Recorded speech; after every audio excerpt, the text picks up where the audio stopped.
बिस्मिल्लाहिर्रहमानिर्रहीम। मैं हूँ राहिद दवड़, वज़ीरिस्तान एकेडमी की तरफ से एक बार फिर आपकी खिदमत में हाजिर हूँ। तो आज हमारा पहला दिन है एमएस वर्ड का। एमएस वर्ड में हम बेसिक टू एडवांस पढ़ेंगे।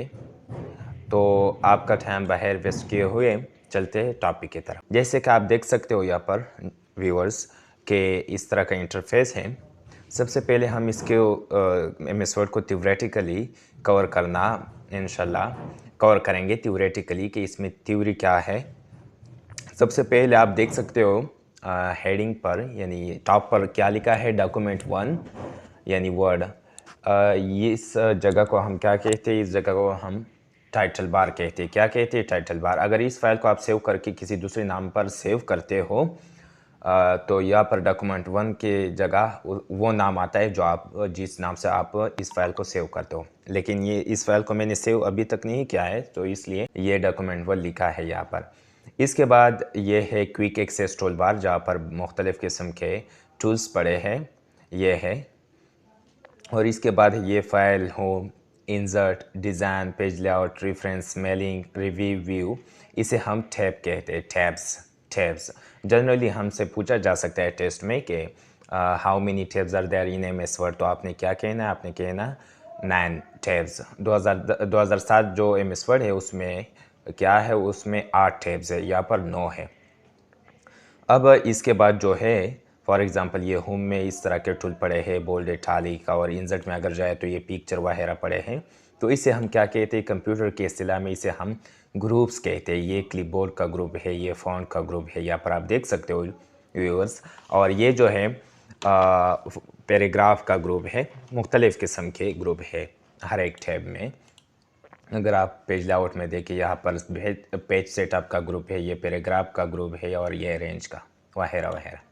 इसके अलावा जो ये मैं माउस की जो कर्सर है, ये जो मैं इसे जो मूविंग कर रहा है, ये है, इसे हम माउस पॉइंटर कहते हैं, माउस पॉइंटर। और ये जो आइकन है, ये जो कभी हाइब हो जाता है और कभी आ जाता है, इसे हम ब्लिंकिंग आइकन कहते हैं। और यहाँ पर जो मेन जगह जिस पर हम लिखाई करते हैं, इसे हम डॉक्यूमेंट एरिया कहते हैं। डॉक्यूमेंट एरिया जो हम जिस पर हम टेक्स्ट लिखते हैं। एमएस वर्ड में सबसे पहला काम हमने क्या करना है? पहले तो हमारे पास टेक्स्ट होना लाजमी है कि हमारे पास टेक्स्ट यानी लिखाई होगी, तभी हम कुछ कर सकते हैं, कुछ इफ़ेक्ट्स अप्लाई कर सकते हैं। रिटन यानी टेक्स्ट के लिए, लिखाई के लिए मैं एक फार्मूला यूज़ करना चाहूँगा, क्योंकि अपना टाइम बचाने के लिए। वैसे तो हम खुद भी लिख सकते हैं, लेकिन मैं फार्मूला यूज़ करना चाहूँगा। Is equal to rand. सबसे पहले आपने इज़ इक्वल टू लिखना है, इसके बाद है rand, is equal to rand. और शिफ्ट के साथ क्या करना है? ब्रैकेट शुरू, यानी 9 के ऊपर जो 9 का बटन है, इसके ऊपर ब्रैकेट शुरू है और ब्रैकेट बंद 0 के ऊपर है। आपने ये लिखना है और लिखने के बाद आपने इंटर की प्रेस करना है। इस तरह का इंटरफेस आ जाएगा। आने के बाद सबसे जो ज़रूरी स्टेप है वो है सिलेक्शन। सिलेक्शन बहुत ही लाजमी है, क्योंकि कंप्यूटर को पहले पता नहीं होता कि मुझे क्या करना है इन टेक्स्ट का।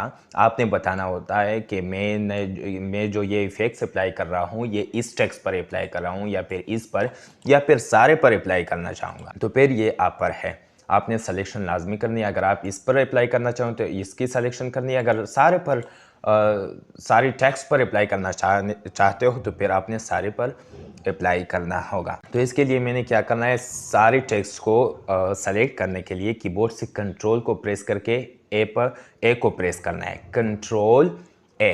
तो ये कंट्रोल ए का मतलब क्या है? कंट्रोल ए शॉर्टकट की है सेलेक्ट ऑल की, यानी जितनी भी टेक्स्ट हो डॉक्यूमेंट में वो सब उसको सेलेक्ट करता है। तो उसके लिए मैं कंट्रोल ए को प्रेस करता हूँ, इस तरह का आ गया। अब इसके बाद हमारे पास जो सबसे पहला है वो है फ़ॉन्ट ग्रुप। इस तरह हम पढ़ेंगे font group, paragraph, styles, editing, और इसके बाद आखिरी में हम क्लिपबोर्ड पर आएंगे। इसके बाद इंसर्ट में जाएंगे।